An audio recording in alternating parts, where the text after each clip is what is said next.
चिंतन श्री गुरुदेव दत्त श्री स्वामी समर्थ स्वामी शिवा मार्ग या आपल्या चॅनलमध्ये आपल्या सर्वांचं खूप खूप मनापासून स्वागत आहे। स्वामी महाराजांच्या कृपेने आशीर्वादाने तुमच्या सर्व इच्छा आकांक्षा पूर्ण होती श्री स्वामी चरणी प्रार्थना। आणि आपण आपल्या आजच्या व्हिडिओला सुरुवात करूया। आजच्या व्हिडिओमध्ये बघा विशेष महत्त्वाची गोष्ट की आपण सर्व सेवेकरी सर्वजण काय करत असतो, सप्ताह यावेळेला स्वामी पुण्यतिथी सप्ताह आहे, तर तो कधी आहे 30 एप्रिल ते 6 मे याच्या दरम्यान काय आहे स्वामी पुण्यतिथी सप्ताह। तर या सप्ताह काळामध्ये आपण गुरुचरित्र पारायण बरेच जण करत असतात आणि गुरुचरित्र पारायण वाचन हा ग्रंथ आपल्यासाठी विशेष असा महत्त्वाचा ग्रंथ आहे। कारण या ग्रंथाच्या वाचनाने अनेक आपले प्रश्न सुटलेले असतात, आपल्या इच्छा आकांक्षा मनोकामना ह्या पूर्ण झालेल्या आहेत बऱ्याच जणांच्या आणि होतात पण त्याचे काही आपल्याला नियम पाळावे लागतात। आपल्याला तो तो कोणत्या वेळेत वाचायला पाहिजे, कोणत्या कशा प्रकारे वाचायला पाहिजे, तरच स्वामी महाराजांची कृपा इच्छा होत असते।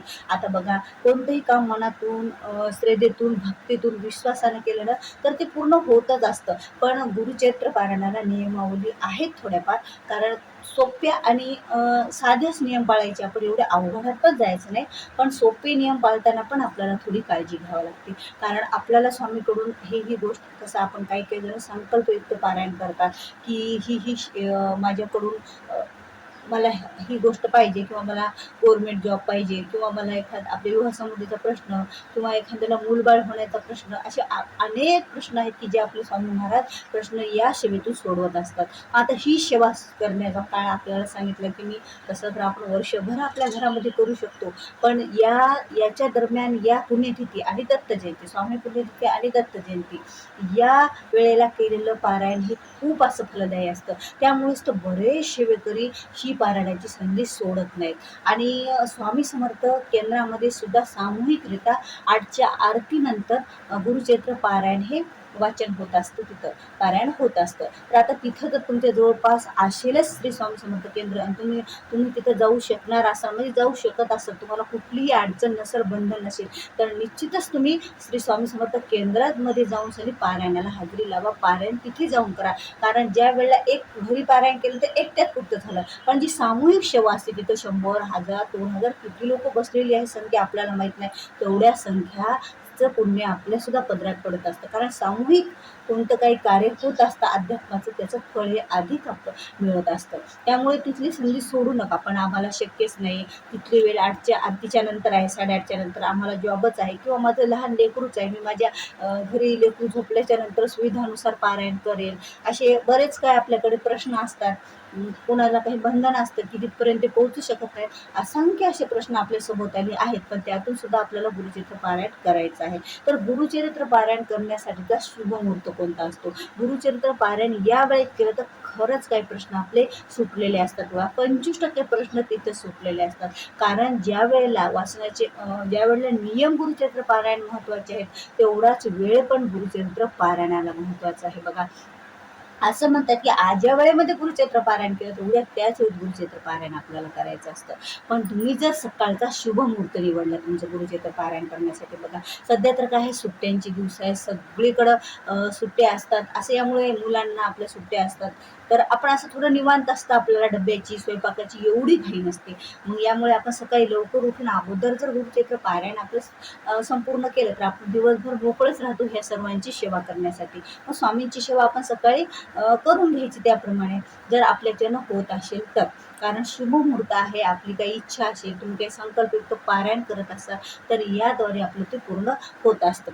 मग आता नाही तेवढा वेळ आम्हाला जमणार नाही, तर नंतरचा वेळ कोणता आहे, तर तुम्ही महाराजांची जेव्हा केंद्रात सामूहिक पारणं होतात बघा, तिथे केंद्रात सुरू आहेत, गृहीत धरायचं मी 8:30च्या आरतीच्या नंतर माझ्या घरी जरी बसले तरी नाही, माझ्या एवढ्या ठिकाणी एवढ्या स्वामी समर्थ केंद्रामध्ये हीच वेळ आहे, काय आहे पारायणाची, 8:30च्या आरतीनंतर म्हणजे 8:30ची वेळ। तर मी त्यावेळेला 8:30ला माझ्या घरी सुद्धा काय करेल, पारायणाला बसेल। कारण माझ्यासोबत एवढे लोक या पृथ्वी तलावर, म्हणजे आता जिथे जिथं केंद्र असते तिथं तर वाचन सुरू आहे ना, तर एवढे लोक माझ्यासोबत हे गुरुचरित्र पारायण म्हणजे आपण सर्वजण सार्वजनिकरित्याच पारायण करायला अशी भावना ठेवून सुद्धा आपण आपल्या घरी वाचन करू शकतो।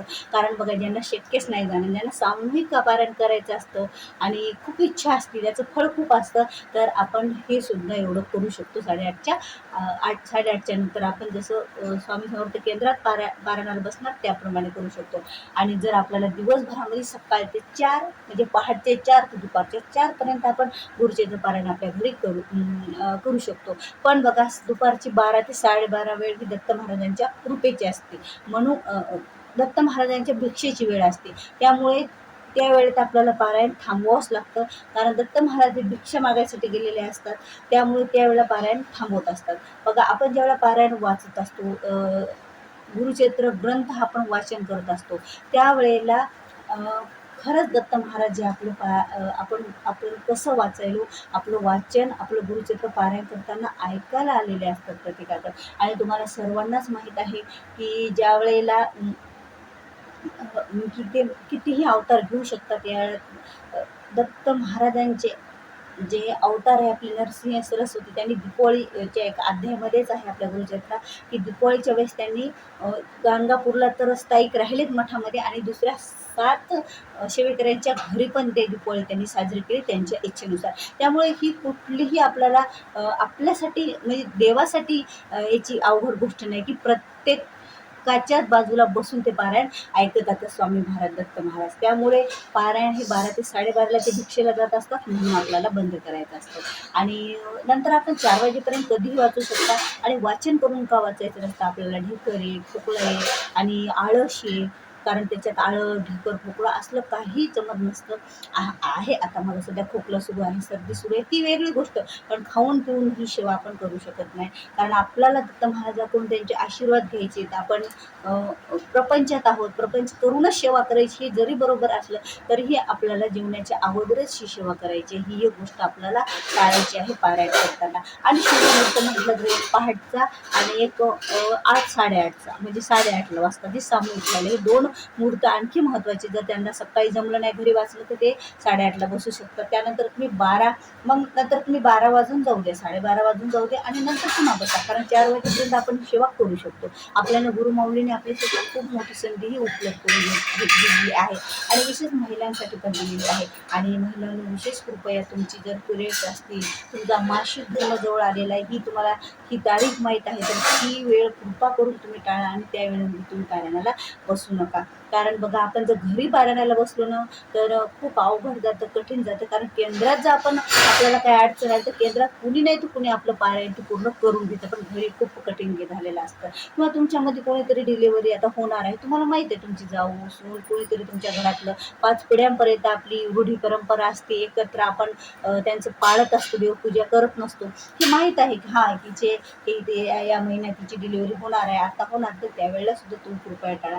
जर तुम्ही केंद्रात बसत असला तर असं कोणाला सांगून ठेवत बाबा एवढ्यामध्ये जर अडचण आलेली तर तू माझं पूर्ण कर, तू तिथं करून तर घेतातच, पण घरी बसायचं म्हणलं तर खरंच खूप अडचण होऊन जाते. आणि गुरुचरित्र पारायण हे वाचन केल्याशिवाय सोडता येत नाही. त्यामुळे ही एक आपल्याला आवर्जून काळजी घ्यायची आहे. मग गुरुचरित्र मांडणी कशी करायची मी तुम्हाला पुढच्या वेळेमध्ये सांगणार आहे, कारण व्हिडिओ खूप मोठा होत जाईल जर यातच आपण सर्व काही सांगत बसलो तर.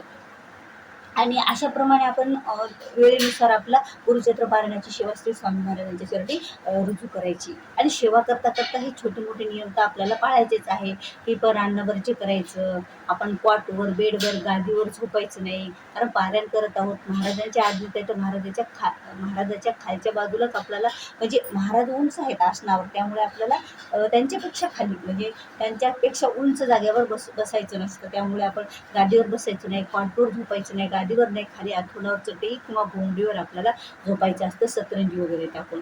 आणि दिवसभरात सुद्धा तुमच्याकडून समजा काही चुका झाल्या असत्या, म्हणजे कळत न कळत रात्री आपल्याला विष्णू सहस्त्रनाम वाचन करायचे. त्यामुळे जर कळत न कळत झालेल्या चुका असतील, नियमामध्ये काय आपले अडथळे आले असतील, गुरुचरित्र पारायणाचे ते पूर्ण होतात. आणि आपण चप्पल पण घालायची नाही, म्हणजे रबड्याची चप्पल आपण घालू शकतो, पण चमड्याची चप्पल वगैरे असे आपण घालू शकत नाही, कारण चमडा हे महाराजाला चालत नाही चमड्याचं बघा. त्यामुळे चमड्याची चप्पल आपण दिवसभर वापरायचीच नाही, कुणीही असो, पुरुष असो, स्त्री असो. आणि जर पुरुष जर समजा पारायण करत असतील तर आपला बेल्ट वगैरे पट्टा ही चमड्याचा लावून आपण कमरेला बसायचं नाही, तिथं टाळायचं, कारण ती सेवाच रुजू होत नाही, महाराजांना ते आवडतच नाही. त्यामुळे त्या गोष्टी आपल्याला तिथे नियमानं टाळायच्या आहेत.